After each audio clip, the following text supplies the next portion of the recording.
শুরুতে একটা অদ্ভুত প্রশ্ন দিয়ে আজকের এই গভীর আলোচনা বা ডিপ ডাইভ শুরু করা যাক। আচ্ছা, বলুন তো।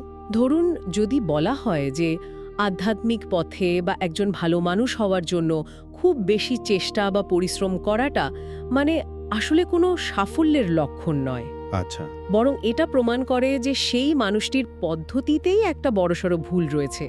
কেমন লাগবে শুনতে? শুনতে বেশ বিপরীতমুখী লাগছে। মানে যাকে বলে কাউন্টার ইনটুইটিভ। ঠিক। কারণ মানব মনস্তত্ত্ব বা আমাদের রোজকার জীবন তো এই ধারণার উপরই দাঁড়িয়ে আছে যে যে কোনো কিছু অর্জন করতে হলে কঠোর পরিশ্রম করতে হবে, রীতিমতো ঘাম ঝরাতে হবে, তাই না? একদম তাই। আর ঠিক এখানে আজকের সোর্স মেটেরিয়াল আমাদের প্রচলিত ধারণাকে একটা বড়সড় ধাক্কা দেয়। হ্যাঁ, আজকের বিষয়টা সত্যি খুব ইন্টারেস্টিং। 2010 সালের 30 জানুয়ারির একটি অত্যন্ত চমৎকার আধ্যাত্মিক পাঠ বা প্রাতঃ মুঢ়ি নিয়ে আজ আমরা আলোচনা করব। এটি অব্যক্ত বাপদাদা কর্তৃক মধুবনে দেওয়া হয়েছিল। হ্যাঁ, আর এই পুরো আলোচনার কেন্দ্রে রয়েছে এমন একটি শব্দবন্ধ যা আমরা চারপাশে অহরহ শুনি, ওম শান্তি। তো সাধারণত এই শব্দবন্ধটিকে সমাজে নিছক একটি অভিবাদন বা ধরুন কারো সাথে দেখা হলে হ্যালো বলার মতো ব্যবহার হতে দেখা যায়। হ্যাঁ, কিন্তু আজকের এই টেক্সট সম্পূর্ণ ভিন্ন একটি দাবি করছে। এটি বলছে ওম শান্তি শুধু মুখে বলার মতো কোনো কথা নয়। আচ্ছা, তাহলে কি? বরং এটি আত্মিক শান্তির এক গভীর অনুভব। আজকের আমাদের লক্ষ্য হল এই সোর্স ম্যাটেরিয়ালকে বিশ্লেষণ করে দেখা যে কিভাবে এই তাত্ত্বিক ধারণাকে দৈনন্দিন জীবনে বাস্তব অনুভবে রূপান্তর করা যায়। এই আলোচনাটি অত্যন্ত প্রাসঙ্গিক একটা প্রশ্ন আমাদের সামনে তুলে ধরে।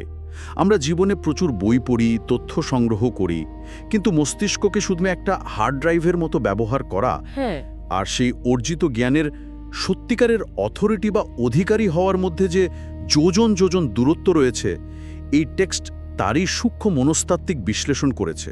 ঠিক আছে, চলুন বিষয়টা একটু খুলে দেখা যাক। সোর্সে বলা হচ্ছে সমান বা আধ্যাত্মিক আত্মসম্মান এবং দেহবোধ এর মধ্যকার একটা চিরস্থায়ী দ্বন্দ্বের কথা একদম। দাবি করা হচ্ছে যে যেখানে সমান আছে সেখানে দেহবোধ আসতে পারে না। এই বিষয়টা বোঝাতে গিয়ে টেক্সটে একটা অ্যানালজি বা উপমা দেয়া হয়েছে, একটি অন্ধকার ঘরের উপমা। উপমাটা কিন্তু খুব শক্তিশালী। হ্যাঁ, বলা হচ্ছে অন্ধকারকে দূর করার জন্য হাত পা ছুঁড়ে পরিশ্রম করার কোনো মানে হয় না। শুধু আলোর সুইচটা অন করে দিলেই অন্ধকার নিজে থেকে গায়েব হয়ে যায়। এখানে আকর্ষণীয় বিষয়টা হলো এই উপমাটার ভেতরে একটা খুব গভীর মেকানিজম লুকিয়ে আছে। কি রকম? আমরা যখন মানসিক শান্তি খুঁজি তখন অধিকাংশ মানুষই তাদের নেতিবাচক চিন্তা বা রাগ, হতাশার সাথে লড়াই করতে শুরু করে। এই লড়াইটাই হলো পরিশ্রম। আচ্ছা, কিন্তু টেক্সট বলছে আধ্যাত্মিক পথে এই পরিশ্রম করাটা আসলে শক্তির অপচয়। যেখানে ভালোবাসা আছে বা নিজের আধ্যাত্মিক পরিচয়ের প্রতি একটা স্বাভাবিক টান আছে, সেখানে এই লড়াইয়ের কোনো অস্তিত্বই থাকে না। একটু থামতে হচ্ছে এখানে। এই জায়গাটাতে আমার একটা বড় খটকা লাগছে। বলুন। মানুষের পুরো সাইকোলজি তো চেষ্টার ওপর দাঁড়িয়ে। কেউ যদি তার নিজের ভেতরের অন্ধকারের সাথে লড়াই না করে, তাহলে সে আলোকিত হবে কিভাবে? এটা অনেকেই ভাবতে পারেন। মানে এখানে কি এমন ইঙ্গিত দেয়া হচ্ছে যে মানুষ কোনো চেষ্টা ছাড়াই হাত গুটিয়ে বসে থাকবে আর হঠাৎ করে সব ঠিক হয়ে যাবে? খুব যৌক্তিক একটা প্রশ্ন। আসলে এখানে চেষ্টা না করা মানে কিন্তু অলস হয়ে বসে থাকা নয়, বরং এখানে ফোকাস বা মনোযোগের কেন্দ্রবিন্দু পরিবর্তনের কথা বলা হচ্ছে। আচ্ছা, একটু উদাহরণ দিয়ে যদি বোঝান। ধরুন, কেউ তার মনের ভেতরের অহংকারের সাথে সারা দিন যুদ্ধ করছে। আমি অহংকার করব না, আমি অহংকার করব না বলে। এই যে যুদ্ধ, এটাই তাকে ক্লান্ত করে দেয়। হ্যাঁ, সেটা তো বটেই। এর বদলে সোর্স বলছে যদি কেউ নিজের সমান বা আত্মিক পরিচয়ের সুইচটি অন করে দেয়, অর্থাৎ সে যদি এই বোধে স্থির হয় যে সে স্বভাবগতভাবে একজন শান্ত আত্মা, তখন সেই অহংকারকে আলাদা করে তাড়ানোর প্রয়োজন হয় না। ও, বুঝতে পারছি। আলোর উপস্থিতিতে যেমন অন্ধকারের অস্তিত্ব থাকতে পারে না, ঠিক তেমনি। একদম। আর এই সুইচ অন করার কাজটা আসে ভালোবাসা থেকে, কোনো জোর জবরদস্তি থেকে নয়। তার মানে এটা অনেকটা শখের বশে কোনো কাজ করা আর জোর করে ডিউটি পালনের মতো পার্থক্য। হ্যাঁ, খুব সুন্দর একটা তুলনা। মানে ধরুন, শখের বাগানে যখন কেউ রোদে পুড়ে ঘাম ঝরায়, তখন কিন্তু সেটাকে তার কষ্ট বা পরিশ্রম বলে মনে হয় না। কারণ সেখানে কাজের প্রতি ভালোবাসা থাকে। ঠিক। কিন্তু যখন কেউ শুধু নিয়ম রক্ষার জন্য নিজেকে ভালো প্রমাণের চেষ্টা করে, তখনই সেটা মাথার ওপর বোঝা হয়ে দাঁড়ায়। এবং তখনই মানুষ শুধু চেষ্টাকারী হয়ে থেকে যায়। কিন্তু সোর্স ম্যাটেরিয়াল বলছে আমাদের লক্ষ্য শুধু চেষ্টাকারী হওয়া নয়, তাহলে কি? বরং অনুভবী স্বরূপ বা অনুভবের মূর্ত প্রতীক হওয়া। আর এই রূপান্তর একদিনে ঘটে না, এটি একটি চেইন রিয়াকশন বা ধারাবাহিক প্রক্রিয়ার মতো কাজ করে। হ্যাঁ, এই ধারাবাহিক প্রক্রিয়ার বিষয়টি টেক্সটে খুব সুন্দরভাবে 4টি মূল সাবজেক্টের মাধ্যমে ব্যাখ্যা করা হয়েছে: জ্ঞান, যোগ, ধারণা এবং সেবা। একদম। কিন্তু আগের মতো শুধু তালিকা হিসেবে না দেখে চলুন দেখি এগুলো কিভাবে একে অপরের সাথে যুক্ত। শুরুতেই আসে জ্ঞান। সোর্সে বলা হচ্ছে জ্ঞান মানে কেবল সুন্দর সুন্দর কথা বলা নয়, জ্ঞান হলো লাইট এবং মাইট। হ্যাঁ। আর এই শক্তির কাজ হলো মানুষের কর্মেন্দ্রিয়গুলোকে জয় করতে সাহায্য করা। তাহলে এই সব কিছুর মানে কি দাঁড়ালো? এখানে লাইট বলতে বোঝানো হয়েছে স্পষ্টতা বা ক্ল্যারিটি, আর মাইট হলো সেই অন্তরের শক্তি যা বাইরের প্রভাব থেকে নিজেকে মুক্ত রাখে। আচ্ছা, কিন্তু কিভাবে? তাত্ত্বিক জ্ঞান কিভাবে শারীরিক শক্তি বা মাইটে রূপান্তরিত হতে পারে? খুব ভালো প্রশ্ন। ধরুন, কেউ খুব ভালো করে জানে যে অতিরিক্ত রাগ করা স্বাস্থ্যের জন্য ক্ষতিকর। এটা হলো তার জ্ঞান। কিন্তু যখন পরিস্থিতি উত্তপ্ত হয়, তখন সেই তাত্ত্বিক জ্ঞান তো তাকে রাগ নিয়ন্ত্রণ করার ক্ষমতা দেয় না। তাহলে এই টেক্সট কিভাবে দাবি করছে যে জ্ঞান থেকেই মাইট আসবে? কারণ এই টেক্সটে জ্ঞান বলতে শুধু ইনফরমেশনকে বোঝানো হয়নি, বোঝানো হয়েছে রিয়েলাইজেশন বা উপলব্ধিকে। এখানেই সেই অনুভবের অথরিটির ধারণাটি আসে। আচ্ছা। সোর্সে চিনির একটি চমৎকার উপমা ব্যবহার করা হয়েছে। ধরুন, কেউ জীবনে প্রথমবার চিনি খেয়েছে এবং তার মিষ্টি স্বাদ অনুভব করেছে। হ্যাঁ। এরপর যদি পৃথিবীর সেরা বিজ্ঞানীরাও এসে তাকে বোঝানোর চেষ্টা করে যে না, চিনি আসলে তেতো বা নুনতা, সে কি তাদের কথা মানবে? হাহা, কখনোই না। কারণ তার কাছে নিজের জিহ্বার স্বাদ নেওয়ার সেই অকাট্য অনুভব রয়েছে। ঠিক এটাই হলো অনুভবের অথরিটি। তাত্ত্বিক জ্ঞান যখন বাস্তব জীবনের অভিজ্ঞতায় পরিণত হয়, তখন বাইরের কোনো পরিস্থিতি সে বিশ্বাসকে টলাতে পারে না। সত্যি খুব অসাধারণ একটা পয়েন্ট। আর যখন এই মাত্রার জ্ঞান অর্জিত হয়, তখন সেটা স্বাভাবিকভাবেই দ্বিতীয় ধাপে নিয়ে যায়, আর তা হলো যোগ বা কানেকশন। যোগ মানে এখানে দিনের কোনো নির্দিষ্ট সময়ে 2-1 ঘন্টা চোখ বন্ধ করে বসে থাকা নয়। সোর্স একে বর্ণনা করছে একটি যুক্তিযুক্ত জীবন হিসেবে। অর্থাৎ আলাদা করে সুইচ অন বা অফ করার কিছু নেই। মানুষ যখন রাস্তা দিয়ে হাঁটছে, কাজ করছে, তখনও তারই মানসিক কানেকশন নিরন্তর চলতে থাকে। হ্যাঁ, একেই হয়তো কর্মযোগী অবস্থা বলা হয়েছে। আর যখন জ্ঞান এবং যোগ জীবনের এই গভীর স্তরে পৌঁছে যায়, তখন তৃতীয় বিষয়টি অর্থাৎ ধারণা বা সদ্গুণাবলী নিজের ভেতরে ধারণ করার প্রক্রিয়াটি সম্পূর্ণ স্বয়ংক্রিয় হয়ে যায়। মানে এর জন্য আলাদা করে কোনো রুটিন মানার প্রয়োজন পড়ে না? একদমই না। এই চেইন রিয়াকশনের সবচেয়ে আকর্ষণীয় পর্যায়টি আসে একেবারে শেষে, যা হলো সেবা। হ্যাঁ, সার্ভিস। সাধারণত সেবা বলতে আমরা বুঝি বাইরে গিয়ে মানুষের জন্য ফিজিক্যাল কিছু কাজ করা বা দান ধ্যান করা। কিন্তু সোর্স বলছে প্রকৃত সেবা করতে হয় মন, কথা, কাজ এবং সম্পর্কের মাধ্যমে। ঠিক। কিন্তু এখানে আমার একটা খুব সিরিয়াস পুশব্যাক বা দ্বিমত আছে। আচ্ছা, বিষয়টা কি নিয়ে? সোর্সে বলা হয়েছে যে পরিচিত মহলে বা আধ্যাত্মিক পরিবারে কেউ যদি নিরাশ থাকে বা কারো স্বভাব সংস্কার যদি অত্যন্ত নেতিবাচক হয়, তবুও তাদের প্রতি শুভ কামনা রাখতে হবে। হ্যাঁ, এটা তো বলাই আছে। বা বিষাক্ত মানুষের মুখোমুখি হই।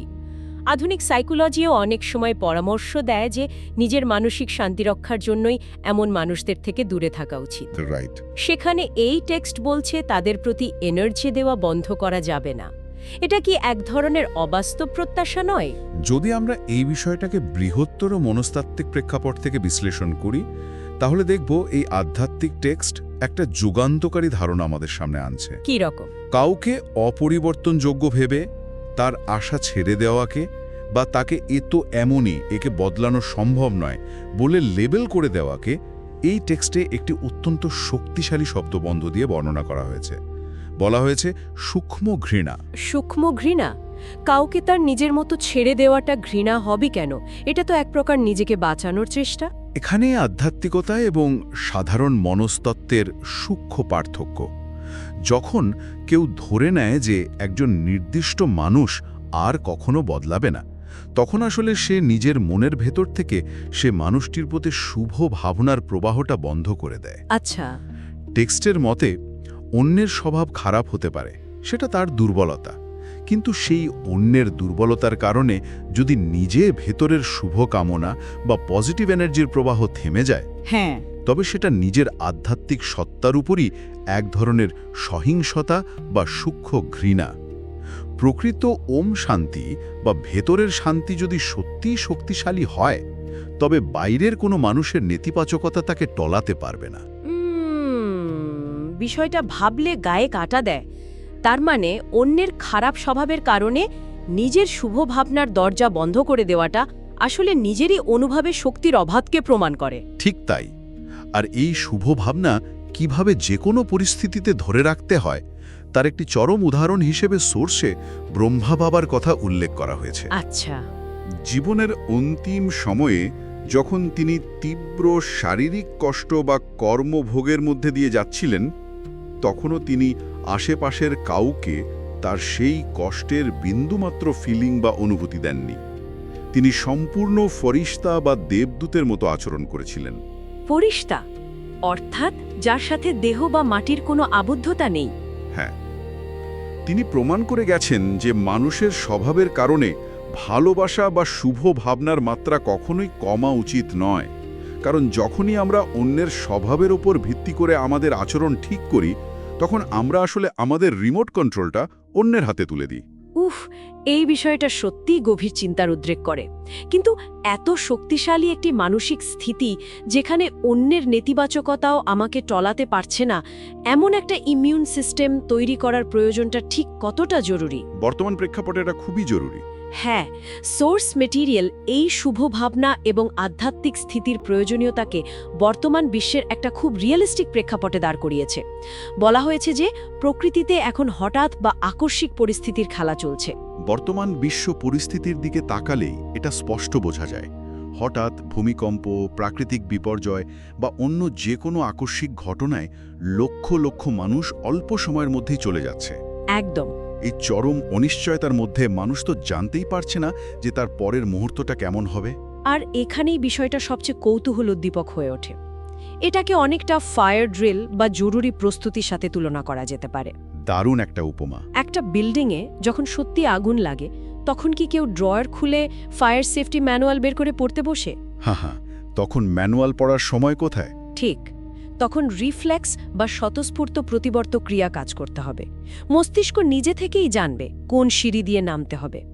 আধ্যাত্মিকতার ক্ষেত্রেও সোর্স ঠিক এটাই বলছে। হ্যাঁ, শুধু চেষ্টাকারী হয়ে বসে থাকলে হবে না। একদম। এভার রেডি বা যে কোনো পরিস্থিতির জন্য সবসময় প্রস্তুত থাকতে হবে। পরিস্থিতি যখন হঠাৎ করে সামনে এসে দাঁড়াবে, তখন যদি কেউ ভাবে, দাঁড়ান আমি একটু মেডিটেশন করে নিজেকে শান্ত করে নিই, হ্যাঁ, তাহলে তো ততক্ষণে অনেক দেরি হয়ে যাবে। এই এভার রেডি বা সদা প্রস্তুত হওয়ার মেকানিজমটা বোঝাতে বাপদাদা নামের একটি অদ্ভুত সুন্দর উপমা দিয়েছেন। মানুষের নিজের নামটার কথা ভাবা যাক। আচ্ছা। একটা খুব কোলাহলপূর্ণ বা ভিড় রাস্তায় হাঁটার সময়ও যদি কেউ হঠাৎ করে সেই নাম ধরে ডাকে, এমনকি সে হয়তো অন্য কাউকে ডাকছে যার নামটা মিলে গেছে, তবুও কি হয়? অবচেতন মন সাথে সাথে সজাগ হয়ে যায়, ঘাড় ঘুরিয়ে দেখতে ইচ্ছে করে। একদম, কারণ ছোটবেলা থেকে বছরের পর বছর শুনতে শুনতে এই নামটার প্রতি আমাদের দেহবোধ এতটাই পোক্ত হয়ে গেছে যে কোনো চেষ্টা ছাড়াই মস্তিষ্ক স্বয়ংক্রিয়ভাবে রেসপন্স করে। সত্যি তাই। আধ্যাত্মিক স্মৃতি বা আত্মিক অবস্থার ক্ষেত্রেও ঠিক ততটাই পাক্কা বা অভ্যস্ত হতে হবে। যে কোনো সমানে সংকল্প করার সাথে সাথেই সেই স্বরূপে স্থিত হওয়ার ক্ষমতা থাকতে হবে। মানে কেউ যদি অপমান করে বা কোনো কঠিন পরিস্থিতি আসে, তখন রিফ্লেক্স যেন রাগ বা হতাশা না হয়, রিফ্লেক্স যেন হয় সেই ওম শান্তি বা ভেতরের অটল প্রশান্তি। ঠিক বলেছেন। এটা সত্যিই একটা চূড়ান্ত এভারেডি স্টেট, যেখানে তাত্ত্বিক জ্ঞান সম্পূর্ণভাবে অনুভবের অথরিটিতে পরিণত হয়েছে। আর এই অবস্থায় পৌঁছানোর জন্যই আজকের সোর্সের শেষে একটা গভীর তাৎপর্যপূর্ণ বরদান এবং একটি স্লোগান দেওয়া হয়েছে, যা আসলে পুরো আলোচনার সারমর্মকে একসুতোই বেঁধে দেয়। সেই বরদানটি নিয়ে একটু আলোচনা করা যাক।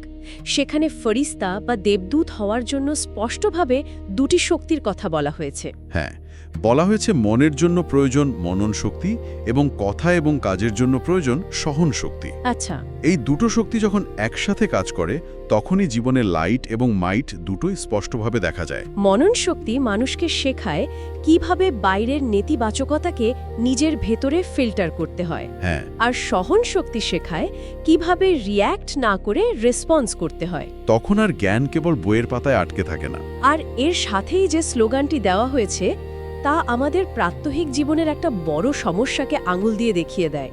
বলা হয়েছে ব্যর্থ বলা অর্থাৎ অনেককে ডিস্টার্ব করা হ্যাঁ, হচ্ছে, কিন্তু এই স্লোগান একটা নতুন মাত্রা যোগ করছে। কারণ শব্দের নিজস্ব একটা তরঙ্গ বা ভাইব্রেশন আছে। আধ্যাত্মিক দৃষ্টিকোণ থেকে যখন ব্যর্থ বা নেতিবাচক কথা বলা হয়, তখন সেটা শুধু নিজের এনার্জি নষ্ট করে তা নয়, তাহলে আর কি করে?